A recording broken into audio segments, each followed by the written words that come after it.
எப்பெல்லாம் குரு அட்டமம்னு சொல்லக்கூடிய 8ஆம் இடத்துல அமருகிறாரோ, நன்மையும் உண்டு. ஆனா கொஞ்சம் தீமையும் கூடுதலாக உண்டு அப்படிங்கிறத நம்ம புரிஞ்சுக்கணும். சரி இப்ப ஜென்மத்தில அமர்றார். யாருக்கு? மிதுனத்துக்கு ஜென்மத்தில அமர்றார். மிதுன ராசிக்காரங்களுக்கு. அவர் 8ல அமர்றார். யாருக்கு? விருச்சிகத்துக்கு 8ல அமர்றார். இந்த 2 ராசிக்காரங்களுக்கும் எந்த ஒரு செயல் எடுத்தாலும் கூடுதலா செலவு பண்ண வைப்பார். அல்லது கூடுதலா அலைச்சல வைப்பார். இப்போ இந்த ஜென்ம ராசியில குரு வரும்போது பிரச்சனை என்னன்னாங்க, வழக்கமா நம்ம ஒரு ஒரு விஷயத்த பின்பற்றிட்டு வந்திருப்போம்.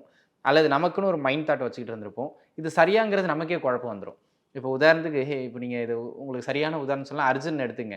சண்டெல்லாம் போடணும்னு ரதம் ஏறியாச்சு, கிருஷ்ணர டிரைவரா ஃபிக்ஸ் பண்ணியாச்சு. ஆன் த ஸ்பாட் கூட போயாச்சு. வில் எடுத்து பூட்டி ஆடுறான்னா, இப்ப இந்த சண்டை தேவையான்னு கேட்பார். இந்த இடத்துல கேட்க வேண்டிய கேள்வி அது. அந்த மாதிரி தாங்க. எல்லா இடத்துலயும் போயிட்டு நின்னுகிட்டு காலதாமதத்தை ஏற்படுத்தும். அப்ப இந்த ஜென்ம குருவும், அட்டம குருவும் நேர விரயம், பண விரயம், தேவையில்லாத குழப்பங்களை ஏற்படுத்துவாங்க. ஏன்னா அவர் டீசென்ட்டா தருவார். இப்ப இதுவே ஜென்ம சனியா இருக்குன்னா, மன உளைச்சலாக்கி போவே விட மாட்டார். புரியுதுங்களா? அதான் சொன்னேன். குரு வந்து தீமையை தந்தாலும் கொஞ்சம் எளிமையா தருவார். இந்த 2 ராசிக்காரங்களும் விருச்சிகமும், மிதுனமும் இந்த டைம்ல கொஞ்சம் மைண்ட் ஆசிலேட் ஆகாம, அப்ப நம்ம என்ன பண்ணணும்? தனிச்சு முடிவெடுக்காம, எந்த ஒரு செயல் செய்யும்போதும் நமக்குன்னு ஒரு வெல் விஷர். ஆமா, அண்ணன் சொன்னா கரெக்ட்டா இருக்கும். மாமா சொன்னா கரெக்ட்டா அப்படின்னு யாரோ ஒரு நபர வச்சுக்கிட்டு இருப்போம். இல்லன்னா, நமக்கெல்லாம் எவனும் நல்லது சொல்ல மாட்டான்னா, நீங்க எதுவுமே பண்ணாதீங்க. அமைதியா விட்டுருங்க. ஒரு கலந்தாலோசனை செய்து எதையும் முடிவு செய்றது நல்லது.